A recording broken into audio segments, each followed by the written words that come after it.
মধ্যপ্রাচ্য জুড়ে দখলদার ইসরায়েল ও ইরানের মধ্যে চলছে ভয়ঙ্কর যুদ্ধ। আর এ যুদ্ধে সরাসরি অংশ নিয়েছে মার্কিন যুক্তরাষ্ট্র।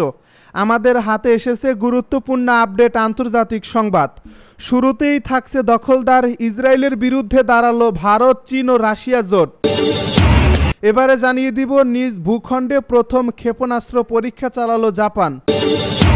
আরও জানাবো 3 মোসাদ গুপ্তচরের মৃত্যুদণ্ড কার্যকর।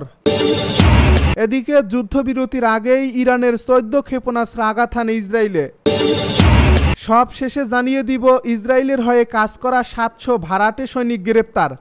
এতক্ষণ শুনছিলেন আপডেট আন্তর্জাতিক সংবাদের শিরোনাম, এবারে বিস্তারিত। তবে তার আগে অনুরোধ রইল ভিডিওটিতে একটি লাইক এবং কমেন্ট করে জানিয়ে দিন ভিডিও সম্পর্কে আপনার মূল্যবান মতামত। আরও জানিয়ে দিন ভিডিওটি কোথা থেকে দেখছেন বা কোন জেলা থেকে দেখছেন। ইসরায়েলের বিরুদ্ধে দাঁড়ালো ভারত, চীন, রাশিয়া জোট। ভারত, চীন, রাশিয়ার নেতৃত্বাধীন জোট ব্রিক্স ইরানের পক্ষে অবস্থান নিয়েছে। পাশাপাশি ইরানের বিরুদ্ধে ইসরায়েল ও যুক্তরাষ্ট্রের সামরিক হামলার তীব্র নিন্দা জানিয়ে বিবৃতি দিয়েছে এ জোট। ব্রাজিল, চীন, ভারত, দক্ষিণ আফ্রিকা, রাশিয়া সহ উদীয়মান অর্থনীতির দেশগুলোর একটি জোট ব্রিক্স। ইসরায়েল ও যুক্তরাষ্ট্রের ইরানের বিরুদ্ধে সাম্প্রতিক হামলার বিষয়ে গভীর উদ্বেগ প্রকাশ করে এটিকে আন্তর্জাতিক আইন ও জাতিসংঘের সনদের লঙ্ঘন হিসেবে বর্ণনা করছে তারা। মঙ্গলবার ইরান ও ইসরায়েলের মধ্যে যুদ্ধবিরতি কার্যকর হওয়ার পর জারি করা এক বিবৃতিতে ব্রিক্স ইরানের শান্তিপূর্ণ পারমাণবিক স্থাপনাগুলোতে হামলার সমালোচনা করছে। তাদের মতে আন্তর্জাতিক আইন ও জাতিসংঘের পারমাণবিক নিয়ন্ত্রক সংস্থার নিয়ম লঙ্ঘন করে হামলা পরিচালিত হয়েছে। এ জোটটি যুদ্ধরত পক্ষগুলোকে কূটনীতিতে ফিরে আসার আহ্বান জানিয়ে বলেছে পরিস্থিতি উত্তেজনা মুক্ত করার এবং শান্তিপূর্ণ উপায়ে তাদের মতভেদ নিরসনের লক্ষ্যে আলোচনার বিকল্প নেই। ইরান ও সংযুক্ত আরব আমিরাত ব্রিক্স সদস্য। জোটের মতে সংলাপের মাধ্যমে হিংসার চক্র ভাঙা এবং শান্তিপূর্ণ পুনরুদ্ধারের প্রয়োজন রয়েছে। নিজ ভূখণ্ডে প্রথম ক্ষেপণাস্ত্র পরীক্ষা চালালো জাপান। চীনের ক্রমবর্ধমান হুমকি মোকাবিলায় সামরিক সক্ষমতা বৃদ্ধির অংশ হিসেবে জাপান তাদের নিজস্ব ভূখণ্ডে প্রথমবারের মতো একটি ভূমি থেকে জাহাজ ক্ষেপণাস্ত্রের পরীক্ষা চালিয়েছে। দেশটির প্রতিরক্ষা কর্তৃপক্ষ একে বর্তমান গম্ভীর নিরাপত্তা পরিস্থিতিতে অত্যাবশ্যক প্রশিক্ষণ হিসেবে বর্ণনা করছে। বুধবার এক প্রতিবেদনে খবর দিয়েছে বার্তা সংস্থা এএফপি।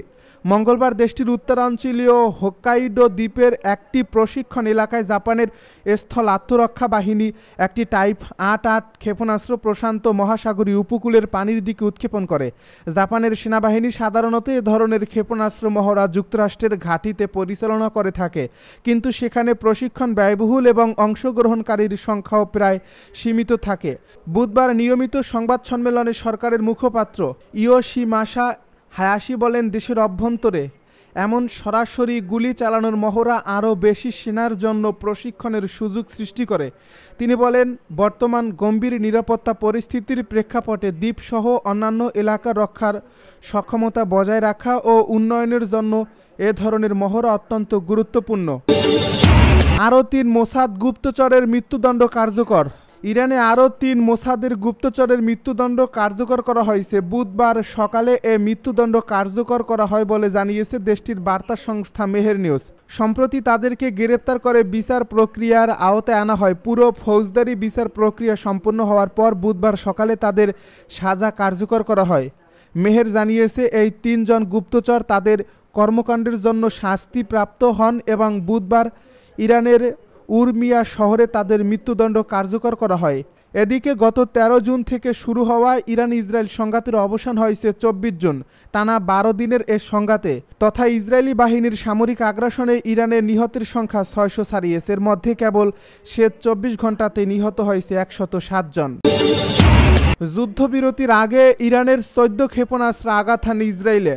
ইরানের ইসলামী বিপ্লবী গার্ড বাহিনী জানিয়েছে মঙ্গলবার সকালে যুদ্ধবিরতি কার্যকর হওয়ার ঠিক আগ মুহূর্তে তারা ইসরায়েলি লক্ষ্যবস্তুতে 14টি ব্যালিস্টিক ক্ষেপণাস্ত্র নিক্ষেপ করছে। আইআরজিসি এক বিবৃতিতে জানিয়েছে, অপারেশন টুরুপ্রমিস 3 এর অংশ হিসেবে দখলদার ইসরায়েলি শাসনের বিরুদ্ধে এটি ছিল ইরানের 22তম হামলা। এই ক্ষেপণাস্ত্র হামলা মঙ্গলবার সকালেই পরিচালিত হয়, যুদ্ধবিরতি কার্যকর হওয়ার ঠিক আগে। এ বিবৃতিতে বলা হয়, সর্বশেষ এই প্রতিশোধমূলক হামলায় ইরানি বাহিনী ইসরায়েলি সামরিক ও লজিস্টিক কেন্দ্রগুলোতে আঘাত হানে, যা অধিকৃত ফিলিস্তিনি ভূখণ্ড জুড়ে বিস্তৃত ছিল। সর্বশেষ এই হামলা ছিল সোমবার রাতে, ইসরায়েলি বাহিনীর অন্ধ ও অপরাধমূলক হামলার জবাব। রাতের ওই হামলায় কয়েকজন ইরানি শহীদ হন। আইআরজিসি আরও জানায়, সন্ত্রাসী ও অপরাধী জায়োনিস্ট শাসন ব্যবস্থা ইরানের প্রতিরক্ষা সক্ষমতার সামনে হতাশ হয়ে যুক্তরাষ্ট্রকে যুদ্ধবিরতির জন্য চাপ দিতে আকুতি মিনতি জানিয়েছে। ইরানি সশস্ত্র বাহিনী সফলভাবে জায়োনিস্ট শত্রুর উপর নিজেদের ইচ্ছা চাপিয়ে দিয়েছে এবং শত্রুদের প্রতিটি তৎপরতা সতর্কতার সঙ্গে পর্যবেক্ষণ করছে বলেও জানানো হয়। প্রসঙ্গত, গত 13 জুন ইসরায়েল বিনা উস্কানিতে ইরানে আক্রমণ চালায়। তারা ইরানের পারমাণবিক, সামরিক ও আবাসিক স্থাপনায় বিমান হামলা চালায়, যার ফলে 600 এর বেশি ইরানি শহীদ হন, যাদের মধ্যে ছিলেন শীর্ষ সামরিক কমান্ডার, পারমাণবিক বিজ্ঞানী এবং সাধারণ নাগরিক। ইসরায়েলের হয়ে কাজ করা 700 ভাড়াটে সৈনিক গ্রেপ্তার। ইরানে ব্যাপক ধরপাকড় চলছে। ইসরায়েলের হয়ে কাজ করার অভিযোগে শত শত মানুষকে গ্রেপ্তার করছে দেশটির সামরিক বাহিনী। বুধবার সকালে স্কাই নিউজের তথ্যমতে এখন পর্যন্ত 700 ইসরায়েলি ভাড়াটে সৈনিককে গ্রেপ্তার করা হয়েছে। নূর নিউজ এজেন্সি জানিয়েছে, গত 12 দিনে ইসরায়েলের সঙ্গে সম্পর্ক থাকার অভিযোগে 700 জনকে গ্রেপ্তার করছে ইরান। ইরানের রাষ্ট্রীয় সংবাদ মাধ্যম ফার্স নিউজ তাদের ইসরায়েলি ভাড়াটে সৈনিক হিসেবে উল্লেখ করছে। দেশটির সামরিক সূত্র আরও জানিয়েছে, গত 12 দিনে 10,000 ড্রোন জব্দ করা হয়েছে। এসব ড্রোন বিস্ফোরক বহনে সক্ষম। ফার্স নিউজ আরও জানিয়েছে, ইরানে ইসরায়েলের আক্রমণ শুরু হওয়ার পর থেকে ইহুদিবাদী সরকারের গুপ্তচর নেটওয়ার্ক দেশেও অত্যন্ত সক্রিয় ছিল। ইরানি গোয়েন্দা ও নিরাপত্তা বাহিনী 12 দিনের মধ্যে তাদের মধ্যে 700 জনেরও বেশি গ্রেপ্তার করতে সক্ষম হয়েছে। দাবিগুলো স্কাই নিউজ স্বতন্ত্রভাবে যাচাই করতে পারেনি। ইরানি কর্তৃপক্ষও সবার পরিচয় প্রকাশ করেনি। তারা বলছে, তদন্তের স্বার্থে গোপনীয়তা বজায় রাখা হচ্ছে, সব গুপ্তচরকে গ্রেপ্তার করে শাস্তি দেওয়া হবে। এদিকে আন্তর্জাতিক আণবিক শক্তি সংস্থার সঙ্গে সহযোগিতা স্থগিত করার জন্য একটি বিল পাশ করছে ইরানের পার্লামেন্ট।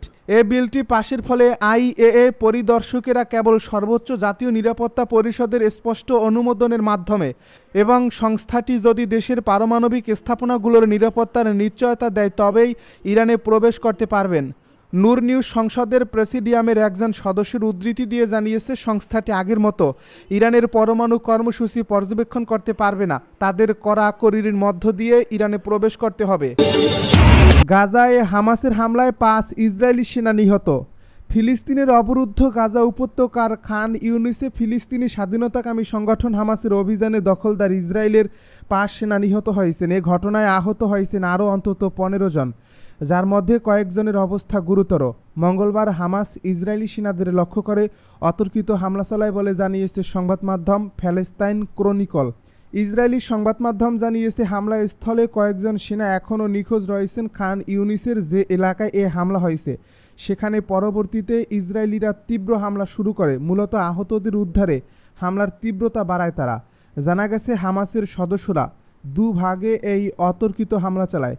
প্রথমে সেখানে থাকা সেনাদের লক্ষ্য করে হামলা চালায় তারা। এতে হতাহত সেনাদের উদ্ধারে আসা সেনাদের আরেকটি দলকে লক্ষ্য করে দ্বিতীয় হামলা চালানো হয়। এতে লক্ষ্যবস্তু করা হয় ইসরায়েলি সেনাদের সামরিক যান। এর মধ্যে একটি সাঁজোয়া যানে আগুন লাগার ঘটনাও ঘটে। আহত সেনাদের পরবর্তীতে হেলিকপ্টারের মাধ্যমে উদ্ধার করা হয়। তাদের তেল আবিবের তেল হাশেমের হাসপাতালে নিয়ে যাওয়া হয়। আহতদের পরিবারের সদস্যদের অবহিত করা হয়েছে বলেও জানিয়েছে ইসরায়েলি সূত্র।